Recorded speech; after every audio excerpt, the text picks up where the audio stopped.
महाराष्ट्रात आता देशी गायींची ओळख राजमाता गोमाता अशी असेल। भारतीय संस्कृती जपणाऱ्या देवाभाऊंच्या महायुती सरकारने हा मोलाचा निर्णय घेतला आहे। या संबंधीचा शासकीय अध्यादेश नुकताच जारी करण्यात आला आहे।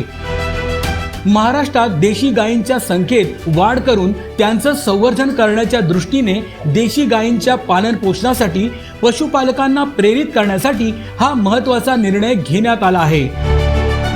राज्यात देशी गायींच्या संवर्धनासाठी प्रति गाय प्रतिदिन 50 रुपये अनुदान देण्यात येईल।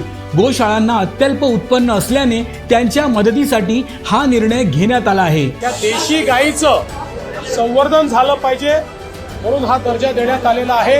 आणि एवढंच नाही तर ज्या ठिकाणी पांजरपोळ आहे, ज्या ठिकाणी व्यवस्था आहे, अशा ठिकाणी देशी गायीच्या चाऱ्याकरता मदत करण्याचा निर्णय देखील राज्य सरकारने घेतलेला आहे। या योजनेची अंमलबजावणी ऑनलाईन पद्धतीने केली जाणार आहे। यासाठी राज्यातील प्रत्येक जिल्ह्यात गोशाळा पडताळणी समिती असेल।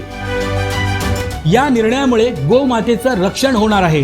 गायीला गोमातेचा दर्जा देण्याची प्रलंबित मागणी महायुती सरकारनं पूर्ण केल्याने हिंदुत्ववादी संघटनांनी महायुती सरकारचे आभार मानले आहेत।